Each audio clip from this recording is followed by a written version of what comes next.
Bismillahirrahmanirrahim. Assalamualaikum warahmatullahi wabarakatuh. Alhamdulillahirabbil alamin wa bihi nasta'in wa la umuri dunya waddin. Asyhadu an la ilaha illallah wahdahu la syarikalah wa asyhadu anna Muhammadan abduhu wa rasuluh. Allahumma salli wa sallim wa barik ala nabiyyina Muhammad wa ala alihi wa sahbihi ajmain. Wa man tabi'ahum bi ihsanin ila yaumiddin, amma ba'd. Para jamaah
ditandai dengan liburnya itu adalah waktu untuk kita bermalas-malasan karena bulan Muharram juga tetap dia adalah bulan yang mulia, bulan yang agung, dan bukan juga berarti bahwa sengaja dibuat libur itu supaya kita bikin acara khusus ya, atau kita datang ke toko mana misalnya untuk beli barang-barang dan sebagainya.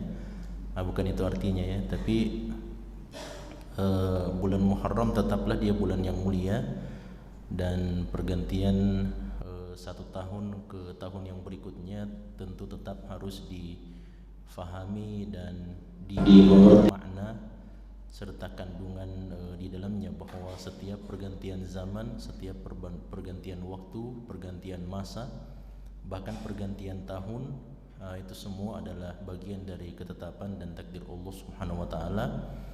Dan selalu diingat dengan hadis Nabi SAW bahwa tidak datang satu masa, tidak datang satu zaman, dalam hadis Anas bin Malik riwayat Bukhari, kecuali kata Nabi SAW, illal ladzi ba'dahu syarrun minhu, melainkan masa yang datang berikutnya akan lebih buruk dari masa sebelumnya. Nah, oleh karenanya kita mesti tetap berbaik sangka kepada Allah SWT dengan masa dan zaman-zaman yang akan datang dalam kehidupan kita, karena semakin lama, semakin ke belakang kita semakin dekat dengan akhir zaman, tempat di mana Allah mengumpulkan beragam fitnah, ujian, cobaan serta musibah.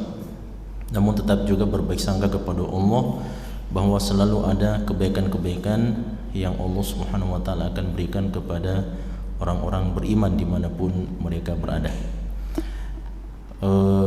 Jamaah dirahmati Allah Subhanahu wa taala. Malam ini kita lanjutkan pembahasan kitab Al-Adabul Mufrad dengan judul bab yang ke-71. Judulnya bab Al-Karam, bab pembahasan tentang kemuliaan. Di sini disebutkan satu hadis dari Rasulullah sallallahu alaihi wasallam, hadis yang masyhur. Kata Imam Bukhari rahimahullahu taala, haddatsana Muhammad ibnu Salam, telah menyampaikan kepada kami Muhammad bin Salam. Qala akhbarana Abdah, telah mengabarkan kepada kami Abdah, an Ubaidillah, dari Ubaidillah, an Sa'id ibni Abi Sa'id, dari Sa'id ibn Abi Sa'id al-Maqburi, an Abi Hurairah radhiyallahu anhu, dari Abu Hurairah, semoga Allah meridhai beliau. Qala, beliau mengatakan, Abu Hurairah mengatakan, su'ila Rasulullah sallallahu alaihi wasallam, Rasulullah sallallahu alaihi wasallam pernah ditanya. Tidak diketahui siapa yang bertanya jemaah sekalian, namun dari rentetan pertanyaan-pertanyaan yang disampaikan nampak bahwa orang ini adalah orang yang jarang bertemu dengan Nabi SAW. Ya, mengapa seperti itu? Sebentar kita akan jelaskan alasannya. Ya, nampaknya seperti itu. Ya. Kalau dilihat dalam teks atau matan dari hadis ini, sebagaimana dijelaskan oleh para ulama kita jamaah sekalian, bahwa orang yang bertanya ini ya, memiliki sifat atau ciri-ciri sahabat-sahabat Nabi Shallallahu Alaihi Wasallam yang tidak hidup dekat bersama Nabi Shallallahu Alaihi Wasallam. Ya, karena orang-orang atau para sahabat yang hidup dekat bersama Nabi Shallallahu Alaihi Wasallam memiliki karakter tersendiri, memiliki ciri-ciri sendiri, dan mereka yang tinggal tidak bersama Nabi Shallallahu Alaihi Wasallam atau hanya sesekali saja bertemu dengan Nabi, maka mereka juga punya ciri dan karakternya. Ya, sebentar kita akan jelaskan mengapa seperti itu. Nah, di sini Abu Hurairah mengatakan, su'ila Rasulullah sallallahu alaihi wasallam, Rasulullah sallallahu alaihi wasallam pernah ditanya, ayyun nasi akram, siapakah orang yang paling mulia? Nah, kata al-akram, akram di sini jamaah sekalian artinya adalah yang paling mulia, meskipun Allah Subhanahu wa taala memiliki salah satu di antara Asmaul Husna atau nama-nama Allah Subhanahu wa taala, yaitu Al-Karim. Al-Karim artinya Tuhan yang Maha Bijaksana. Namun jemaah sekalian, ketika dijelaskan atau kita ingin fahami konteks hadis ini, maka bukan hanya sisi kebijaksanaan saja yang diinginkan. Ya, karena yang dimaksud dalam pertanyaan ini adalah kemuliaan secara umum. Jadi al-karam itu bukan hanya bermakna kebijaksanaan saja, tapi al-karam itu dalam pembahasan yang lebih umum, al-karam itu artinya, atau al-karim itu artinya adalah alladzi jama'a khisal al-khair wal barakah wasyaraf. Jadi orang yang karim itu jamaah sekalian adalah orang yang mengumpulkan beragam nilai-nilai kebaikan, kemuliaan, serta keberkahan dari Allah Subhanahu wa taala. Jadi itu disebut sebagai orang yang karim. Nah, dan tidak diterjemahkan sebagai orang yang bijaksana saja. Namun dia mengumpulkan sekian banyak nilai-nilai kebaikan, ketaatan, kemuliaan yang tidak dimiliki oleh orang lain. Itu disebut sebagai orang yang karim di dalam konteks hadis ini. Makanya nanti kita lihat bagaimana Nabi SAW menjelaskan orang yang paling karim itu di sisi Allah Subhanahu wa taala seperti apa. Di sini ditanyakan oleh penanya, ayyun nasi akram, siapakah orang yang paling mulia? Maka Nabi SAW memberikan jawaban, akramuhum indallahi, qala akramuhum indallahi atqahum. Nah, Nabi Muhammad SAW mengatakan akramuhum, orang yang paling mulia, jadi manusia yang paling mulia itu indallahi, di sisi Allah Subhanahu wa taala adalah atqahum, adalah orang yang paling bertakwa di antara mereka. Nah, ini tentu jawaban ini jamaah sekalian, ini jelas langsung tersambung dan terhubung dengan firman Allah Subhanahu wa taala dalam surat Al-Hujurat ayat yang ke-13. Allah Subhanahu wa taala mengatakan, ya ayyuhan nas, wahai sekalian manusia, inna khalaqnakum min dzakarin wa untha, sesungguhnya kami Allah telah menciptakan kalian dari laki-laki dan perempuan, yaitu Adam dan Hawa alaihi wassalam. Wa ja'alnakum syu'uban wa qabaila, dan kami jadikan kalian bersuku-suku dan berbangsa-bangsa, ya. Seperti Piala Dunia hari ini kan. Nah, ini banyak bangsa-bangsa yang bertemu. Nah, ini maksudnya.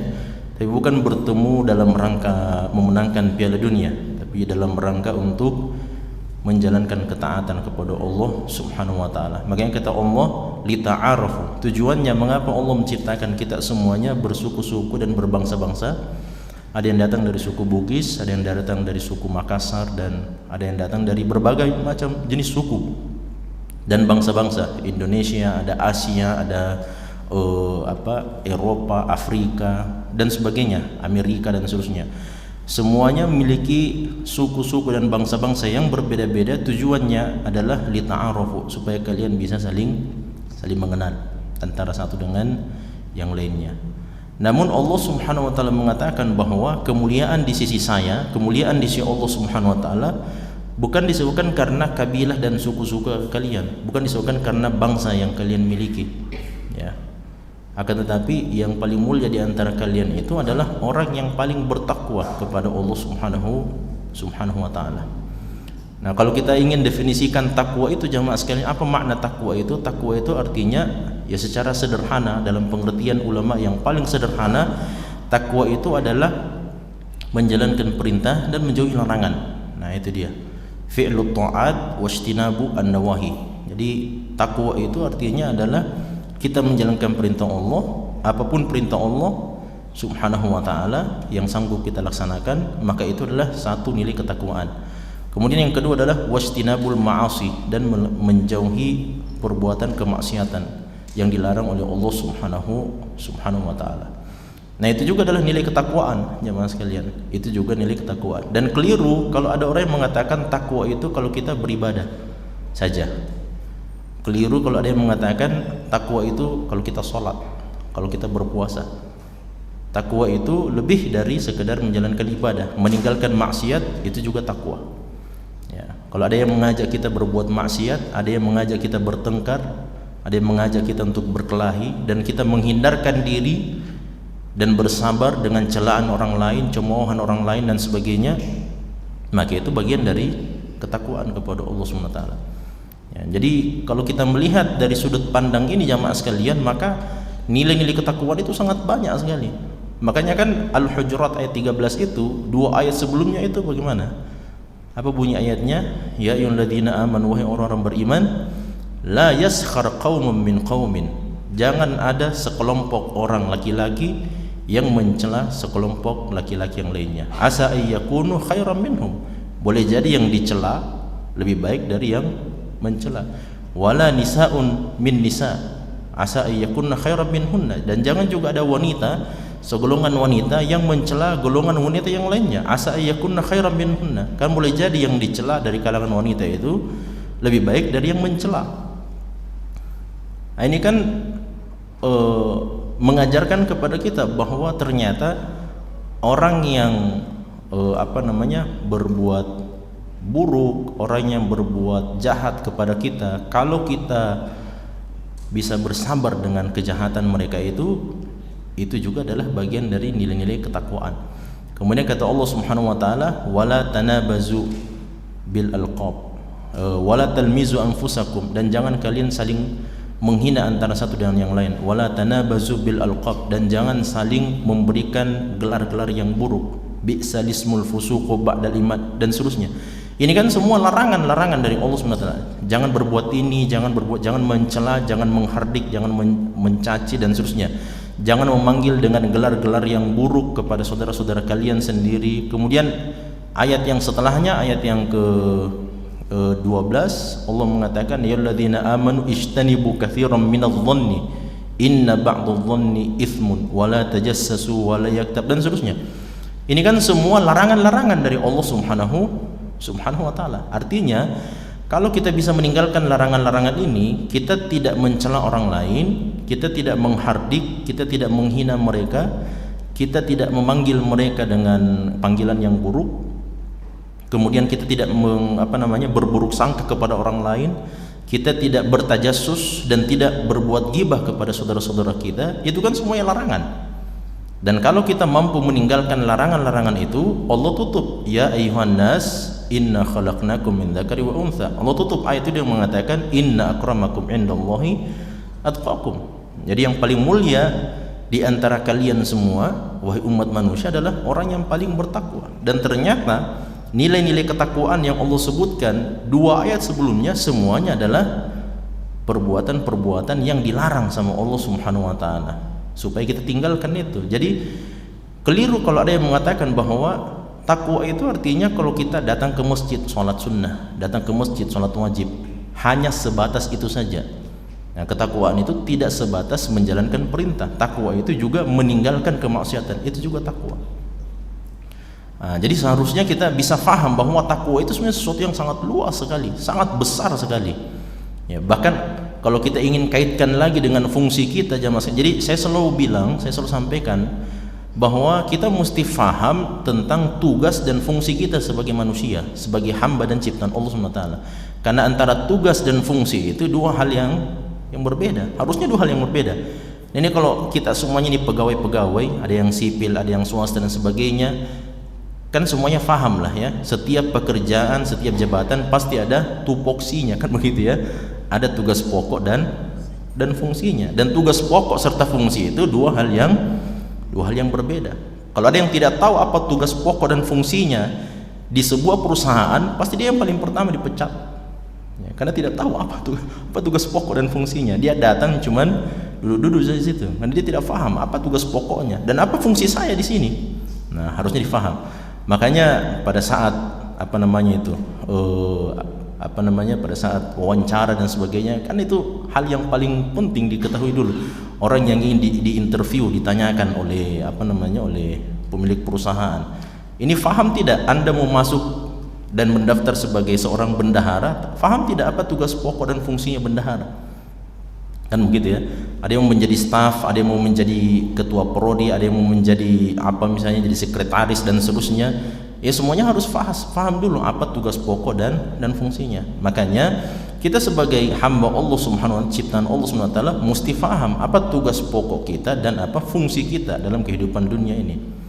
Tugas pokok kita itu jelas dalam surat Adz-Dzariyat ayat yang ke-56, "Wa ma khalaqtul jinna wal insa illa liya'budun." Itu tugas jamaah sekalian. Tugas kita adalah menyembah kepada Allah Subhanahu wa taala. Tapi pertanyaan berikutnya, apa fungsi kita di dunia ini? Kan harusnya berbeda itu. Jadi tugas pokoknya adalah menghambakan diri kepada Allah, menyembah hanya kepada Allah. Tapi apa fungsi kita di dunia ini? Fungsi kita di dunia ini dijelaskan sama Allah dalam surat Al-Baqarah ayat yang ke-30. Wa in qala rabbuka lil malaika inni ja'ilun fil ardi khalifah. Jadi fungsi kita di dunia ini jamaah sekalian adalah untuk menjadi khalifatan fil ardi. Nah, ini kalau dikombinasi antara dua hal ini, tidak akan ada lagi muncul orang-orang yang pernah mengatakan kepada Umar bin Khattab ketika ditanya, anak-anak muda, ini sering saya sampaikan juga, ketika Umar bin Khattab bertemu dengan ada beberapa orang anak-anak muda di masa pemerintahan Umar bin Khattab. Anak-anak muda ini setiap kali Umar bin Khattab datang di pagi hari, masuk sholat sunnah, di Masjid Nabawi di pagi hari, maka selalu pasti ketemu dengan anak-anak muda ini. Datang siang hari Umar di masjid, pasti ada lagi anak-anak muda itu. Sore hari ada lagi, malam harinya ada, pokoknya ada terus ini anak-anak muda ini, beberapa orang. Maka suatu ketika dipanggil, Umar kan curiga jamaah sekalian. Ini anak-anak muda, biasanya anak-anak muda kan semangat, berkreasi, melakukan di luar sana kan. Ini kok anak-anak muda, jarang-jarang ketemu dengan anak muda, di masjid saya terus kerjanya. Nah, maka dipanggil sama Umar bin Khattab. Kalian dari mana? Katanya kami dari kabilah fulan. Nah, maka Umar bin Khattab mengatakan, apa yang kalian lakukan siapa kalian ini? Ya, man antum, itu bunyi riwayatnya seperti itu. Man antum, siapa kalian? Maka mereka mengatakan, nahnu ibadullah, kami adalah hamba-hamba Allah. Nah, jadi hamba-hamba Allah artinya yang taat, yang gemar beribadah, yang tahunya salat, baca Quran, zikir dan seterusnya. Maka Umar mengatakan, antum ibadullah wa ana abdulillah. Kalian itu memang hamba Allah, saya juga hamba Allah SWT. Maksudnya apa yang kalian lakukan? Kenapa setiap saat saya datang ke Masjid Nabawi selalu pasti ketemu dengan kalian? Memangnya kalian tidak punya pekerjaan? Siapa yang menghidupi kalian? Siapa yang kasih makan? Nah, maka anak muda ini mengatakan, tetangga-tetangga kami yang kasih makan. Nah, jadi kami fokus beribadah saja di masjid. Kami sholat saja, kemudian baca-baca Quran, doa, berzikir dan seterusnya. Adapun yang kasih makan itu nanti ada tetangga-tetangga kami yang setiap hari siang-siang seperti ini dia pasti datang bawakan makanan untuk kami. Nah, ini kan enak sekali ini hidupnya jamaah sekalian. Dia fokus beribadah, yang kasih makan tetangga-tetangganya. Maka Umar bin Khattab kemudian meminta mereka ini untuk tetap tinggal di Masjid Nabawi. Kemudian beliau pulang ke rumahnya. Dikiranya sudah mau dipanggil ke istana kan?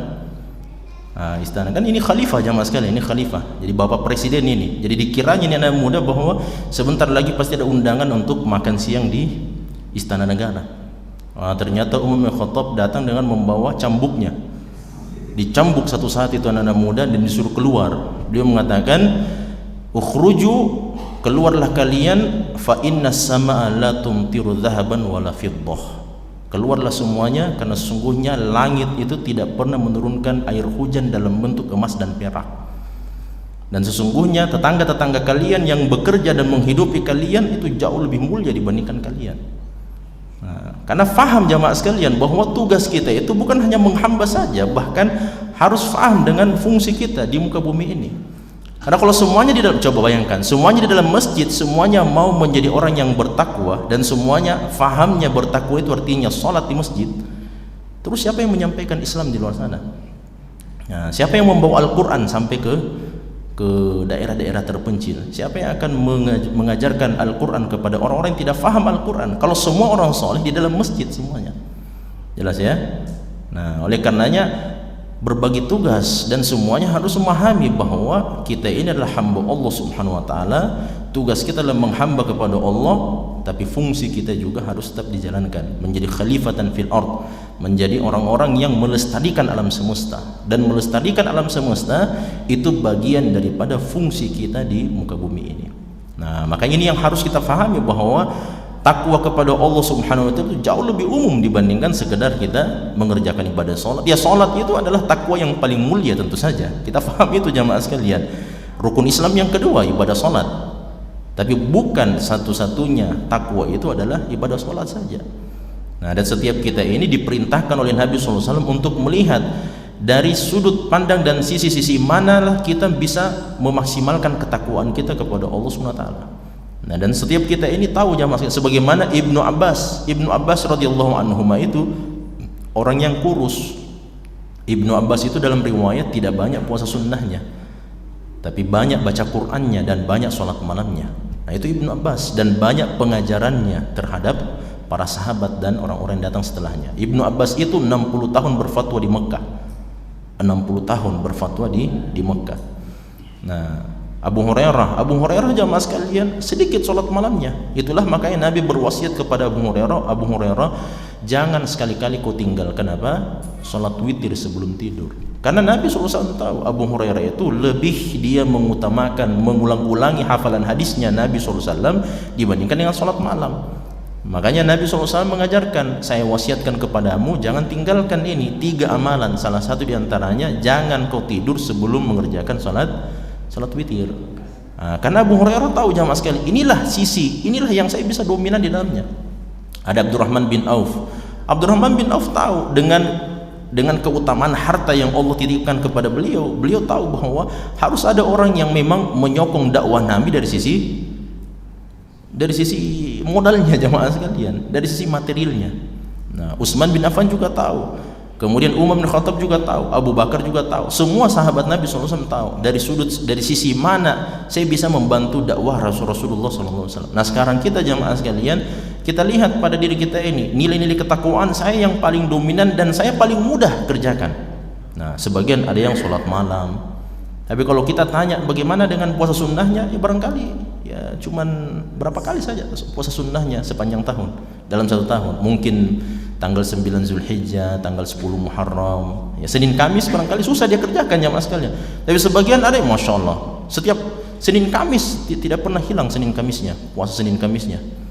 Nah, tapi kalau ditanya bagaimana infak dan sedekahnya, wah, kasih orang lain barangkali kalau infak dan sedekah. Bahkan saya datang ke masjid ini untuk cari buka puasa, kan sebagian ada yang begitu ya.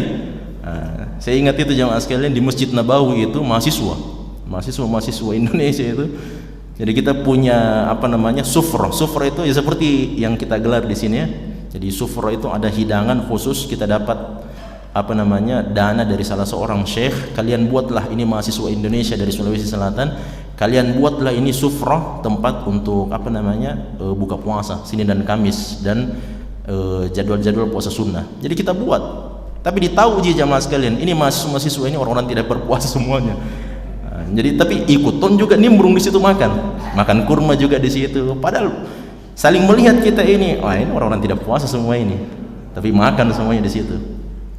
Itu lumrah ditemukan yang seperti itu jemaah sekalian. Nah, oleh karenanya jemaah sekalian, jadi setiap kita ini melihat mana kira-kira nilai-nilai takwa yang paling dominan, yang paling mudah. Ada juga orang yang sebenarnya dia tidak kaya raya jemaah sekalian, tapi subhanallah, itulah makanya alladzina yunfiquna apa? Fis sarra'i wad dharra, yaitu orang yang bertakwa yang dijanjikan dengan surga Allah Subhanahu wa taala dan ampunan dari Allah adalah alladzina yunfiquna fis sarra' wad dharra. Ya, dia mampu berinfak dalam keadaan lapang dan dalam keadaan sempit. Dalam keadaan lapang itu jemaah sekalian bukan berarti kaya raya ya, 10 miliar uangnya, tidak. Dalam keadaan lapang itu jemaah sekalian artinya adalah ketika dia mendapatkan nikmat, dan fis sarra' fid dharra, ketika dia apa ditimpa musibah. Itu maknanya. Makanya dalam hadis itu dikatakan ajaban li amril mu'min, sungguh mengherankan urusannya orang beriman itu in asabathus sarra, kalau mereka mendapatkan apa? Kenikmatan, kebahagiaan. Nah, jadi tidak muluk-muluk itu orang berinfak, maksud ayat itu ya. Tidak muluk-muluk bahwa uangnya harus 10 miliar, dia harus orang kaya raya, banyak mobilnya, tidak jemaah sekalian. Tapi ketika dia mendapatkan nikmat, berapapun nikmat itu, mungkin sedikit nikmat itu, tukang beca berapa penghasilan tukang beca biasa dalam sehari? Berapa? Mungkin 200.000, 300.000. 300.000 bagi sebagian kita kan itu sangat sedikit sekali jemaah. Tapi 300.000 itu bisa disisihkan sebagiannya untuk berinfak. Apakah dia tidak mendapatkan keutamaan alladzina yunfiquna fis sarra? Dapat. Fid dharra, suatu ketika misalnya tidak ada langganannya misalnya yang datang. Dalam satu hari dia mengayuh becak cuma 2 kali saja, maka penghasilannya pada sore hari itu cuma 50.000 saja. Wah, 50.000 itu jamaah sekalian bagi sebagian kita itu sudah apa? Fid dharra, itu sudah betul-betul tidak ada harapan kalau begitu. Pulang ke rumah bawa 50.000. Nah, kira-kira apa yang mau dimakan di malam hari dan besok paginya itu? Tapi ternyata karena dia sudah punya kebiasaan berinfak sekian ribu misalnya setiap harinya, tetap disisihkan dari 50.000 itu, dan selalu ada ganti dari Allah subhanahu wa ta'ala. Nah, oleh karenanya lihat pada sisi mana jamaah sekalian. Ini kamera ini kan karena tahu bahwa saya ini bisa dominan dari sisi apa? Nasrud dakwah, menyebarluaskan dakwah. Saya tahu kalau HP sudah ada di tangan saya ini, Android sudah ada di tangan saya ini, maka flyer dakwah itu bisa langsung buat berapa? 10 dalam 1 jam misalnya. Sedangkan sebagian orang ada yang mau buat seperti itu berhari-hari tidak bisa. Nah, itu kan melihat ya potensi-potensi ketakwaan yang ada pada diri kita. Nah, makanya ketika Nabi ditanya siapa orang yang paling mulia ya Rasulullah, beliau mengatakan orang yang paling bertakwa. Tapi apa jawaban para sahabat? Qalu laisa an hadza nas'aluk. Ya Rasulullah, bukan yang seperti ini yang kami tanyakan. Nah, ini para ulama kita yang sekalian mengatakan para ulama kita menjelaskan bahwa ini si penanya ya, meskipun dikatakan dalam bentuk jamak ya, dalam bentuk jamak karena dikatakan qalu, mereka mengatakan, artinya yang banyak bertanya dan menunggu jawaban ini adalah banyak orang, bukan 1 orang sahabat saja, tapi ada lebih dari 2 orang sahabat yang ingin mendengarkan jawaban Nabi, siapa itu akramun nas, siapa itu orang yang paling mulia. Nah, makanya para ulama mengatakan mereka ini atau si penanya ini adalah orang-orang yang punya keberanian lebih kepada Nabi SAW. Nah, makanya tadi kita katakan bahwa nampaknya jamaah sekalian si penanya ini adalah orang-orang yang jarang bersosialisasi dan tidak dekat dengan Nabi SAW. Karena kalau seandainya yang bertanya ini adalah sahabat dekat Nabi SAW, satu jawaban dari Nabi SAW, maka itu mereka akan berhenti bertanya. Nah, jelas ya. Bahkan ya jarang-jarang sahabat-sahabat dekat Nabi SAW yang bertanya kepada Nabi SAW. Yang banyak bertanya kepada Nabi itu justru orang-orang yang jarang bersama Nabi SAW. Makanya jamaah sekalian, hadis Nu'man bin Bashir misalnya. Nu'man bin Bashir itu siapa sebenarnya? Ya, Nu'man bin Bashir itu jamaah sekalian Dan beberapa sahabat Nabi, ada beberapa sahabat Nabi itu yang datang dari jauh, ya, datang dari jauh, kemudian mendengarkan dakwah Nabi SAW, masuk Islam, tinggal di kota Madinah selama beberapa lama, tidak lama. Setelah itu mereka pulang ke kabilah, ke kampungnya, dan menyampaikan dakwah yang dititipkan oleh Nabi SAW. Makanya ulama kita mengatakan bahwa sahabat-sahabat seperti Nu'man bin Bashir dan bapaknya Bashir, ini kan dua sahabat, anak dan bapak ini jamaah sekalian dua-duanya sahabat Nabi SAW, datang dari daerah jauh, bukan penduduk asli kota Madinah. Nah, seperti mereka ini jamaah sekalian itu diberikan waktu khusus oleh Nabi SAW. Nah, bahkan mereka itu ketika Nabi menjelaskan sebuah ilmu, pelajaran, pengetahuan dan sebagainya, Nabi itu berharap mereka ini yang bertanya. Bukan sahabat-sahabat senior, tapi yang bertanya diharapkan oleh Nabi adalah mereka ini yang para pendatang datang. Karena kesempatan mereka bertanya kepada Nabi dan belajar kepada Nabi itu sangat singkat. Nah, seperti Nu'man bin Bashir dan sahabat yang lain memang meminta kepada Nabi jamaah sekalian cuma 1 tahun saja bersama Nabi. Nah, hanya 1 tahun saja. Bagaimana caranya selama 1 tahun ini para sahabat tersebut yang datang dari jauh ini bisa bertanya dan mengambil ilmu sebanyak-banyaknya dari Nabi, supaya kalau mereka sudah kembali ke kampung halaman, mereka bisa ajarkan ilmu Nabi sebanyak-banyaknya kepada para sahabat di sana atau kepada kaum muslimin di sana. Nah, itu tujuannya. Dan para sahabat juga, para sahabat senior Abu Bakar, Umar, Utsman, Ali dan sebagainya, mereka tahu itu. Nah, dan mereka menghargai keberadaan mereka ini, orang-orang yang datang jauh dari berbagai daerah, dihargai oleh para sahabat senior. Ya, tidak juga jamaah sekalian Umar yang banyak bertanya atau Utsman atau Ali dan seterusnya, tidak, tapi justru diberikan kesempatan kepada sahabat-sahabat tersebut supaya mereka bisa banyak bertanya, belajar langsung kepada Nabi SAW.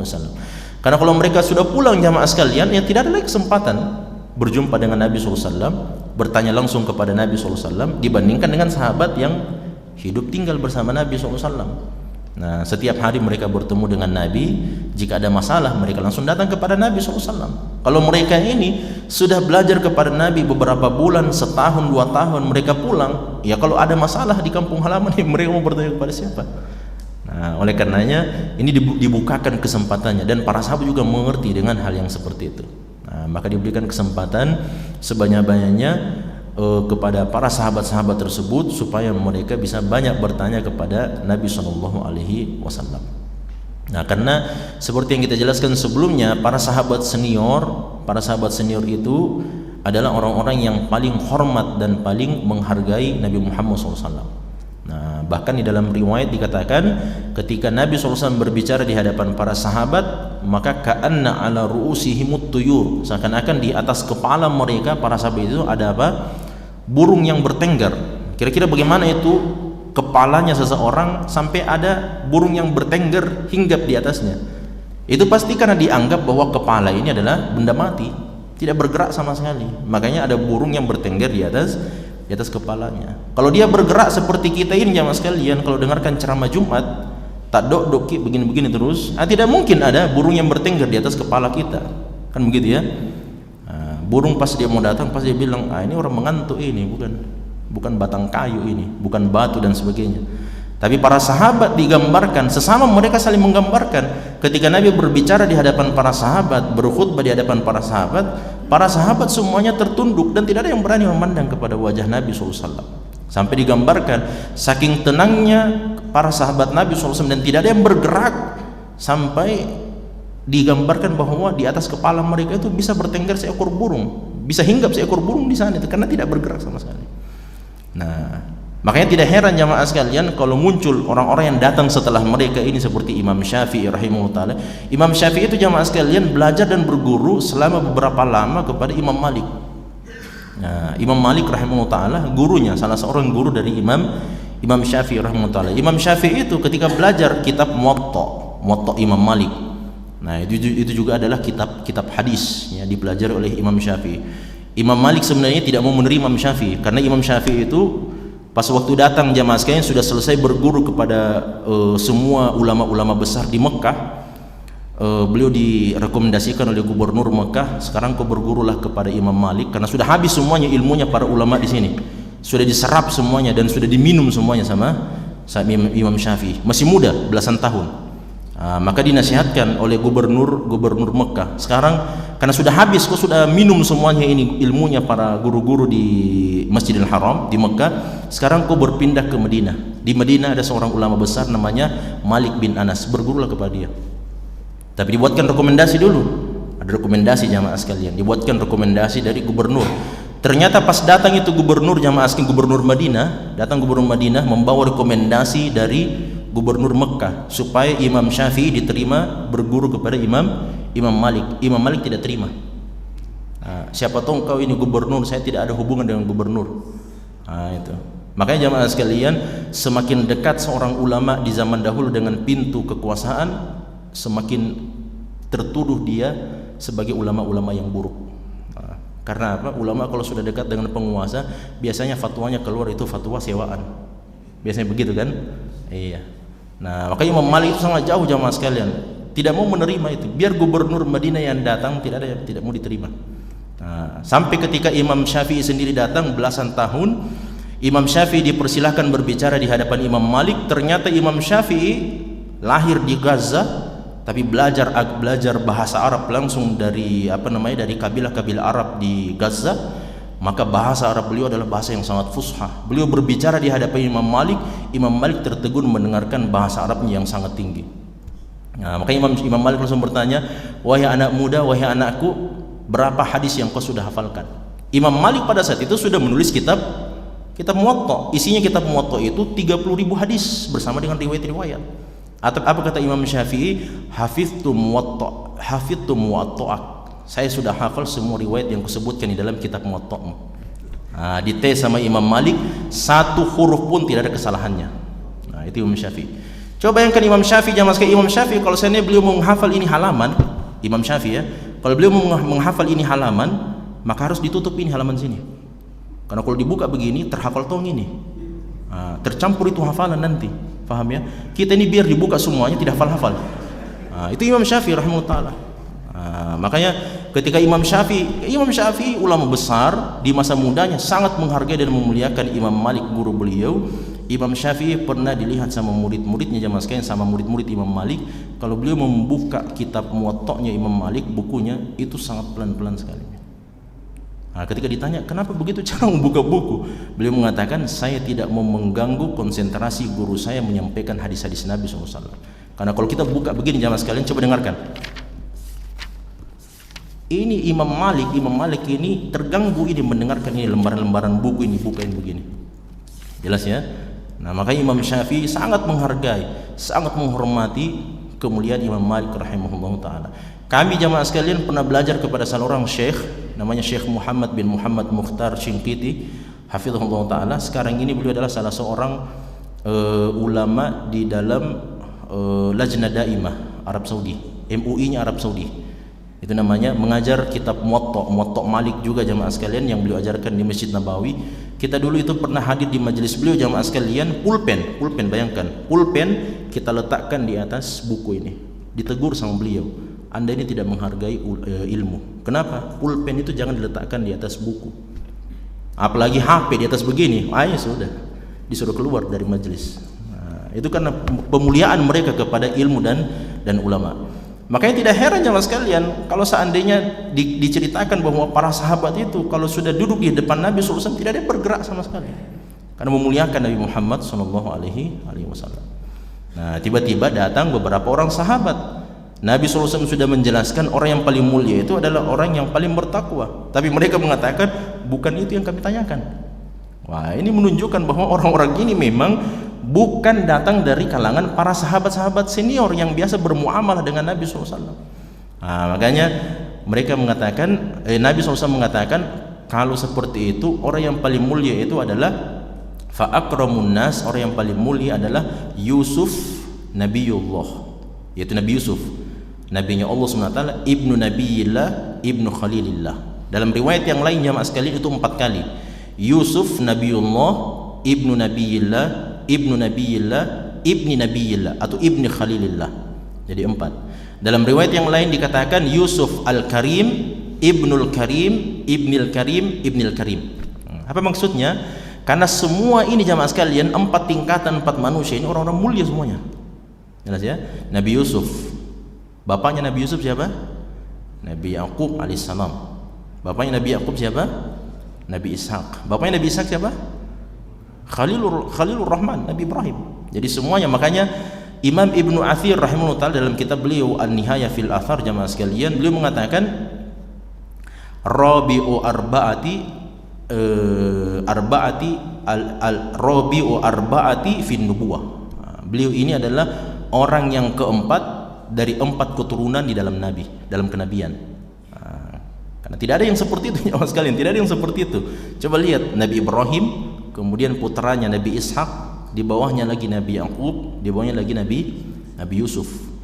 Makanya beliau ini adalah orang yang keempat dari 4 silsilah kenabian yang dimiliki oleh umat manusia.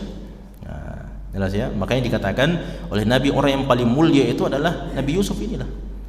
Karena beliau mengumpulkan semua kemuliaannya mas sekalian. Kemuliaan apa? Sebut saja kemuliaan, semuanya beliau kumpulkan. Kemuliaan kenabian, beliau seorang nabi.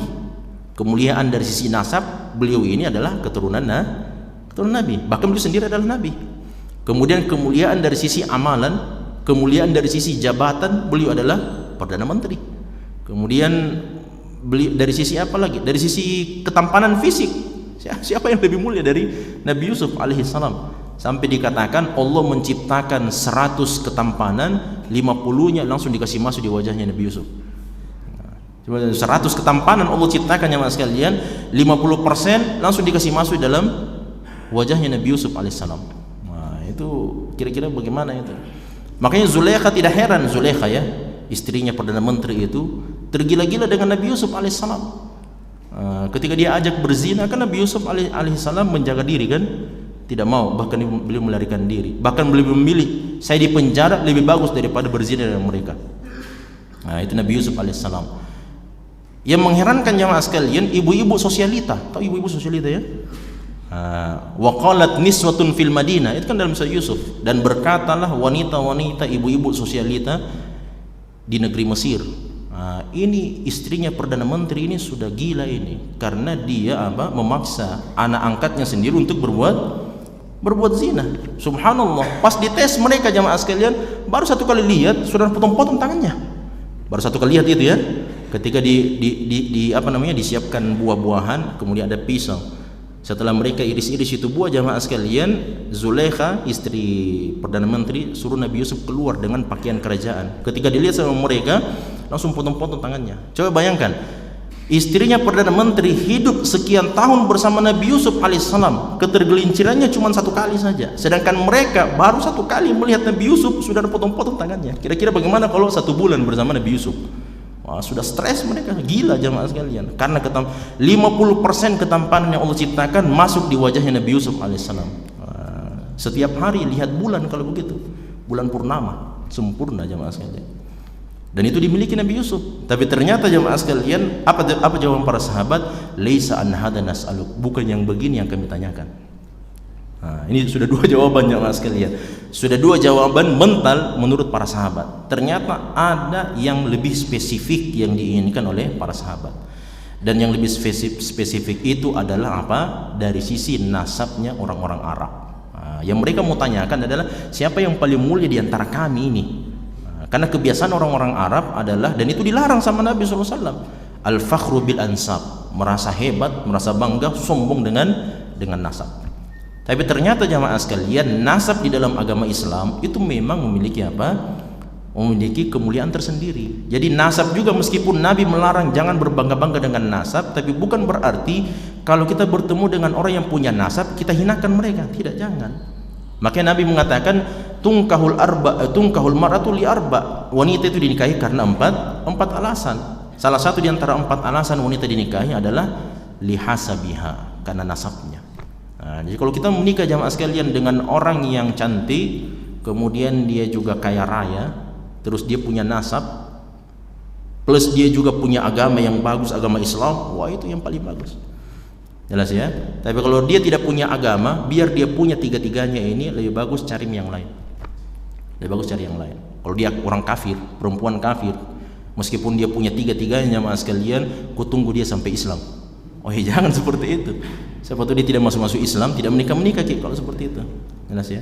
Ada juga yang minta sama Ustaz, kalau bisa carikan saya calon istri perempuan yang mengumpulkan semua 4 alasan wanita dinikahi dalam hadis Nabi. Ustaz itu bilang kalau saya dapat ada 1 orang, saya paling pertama lamar. Nah, biar tuh umminya di rumah marah-marah, yang penting saya dapat dia 4 sifatnya. Karena jarang sekali jamaah sekalian, jarang sekali itu. Ada yang punya 1, yang 2, yang 3, tapi yang paling terakhir ini tidak ada agamanya. Wah, dia sudah cantik, punya nasab, punya kekayaan, semuanya dia punya, tapi agamanya 0 besar. Jelas ya. Ada juga yang sebaliknya, agamanya luar biasa, tapi tidak punya ini 3-tiganya jamaah sekalian. Nah itulah, disitulah ujian keimanan kita diuji oleh Allah Subhanahu wa Ta'ala. Ternyata yang ditanya oleh para sahabat adalah nasabnya mereka ini. Siapa orang yang paling mulia di antara kami ini, orang-orang Arab ini? Maka Nabi mengatakan, ini kan orang-orang mulia semua jemaah sekalian. Ada siapa di hadapan Nabi sallallahu alaihi wasallam? Abu Bakar As-Siddiq juga dari kabilah mulia. Kemudian Utsman bin Affan, semuanya dari Bani Hashim dan seterusnya. Ali bin Abi Thalib, Hamzah, Ja'far dan seterusnya. Makanya Nabi SAW mengatakan yang paling mulia di antara kalian adalah khiyarukum fil jahiliyah, khiyarukum fil Islam idza faquhu. Kata Nabi SAW, di antara kalian ini yang paling mulia adalah siapa yang nasabnya paling mulia dan dia juga mulia di dalam agama Islam dan dia faham dengan ilmu agama. Nah, itu yang paling mulia. Jadi sahabat yang paling mulia itu jamaah sekalian, pertama, sahabat yang punya nasab di dalam di masa jahiliyah. Kemudian yang kedua adalah mereka masuk setelah dia punya nasab dalam jahiliyah, di masa jahiliyah dia masuk Islam.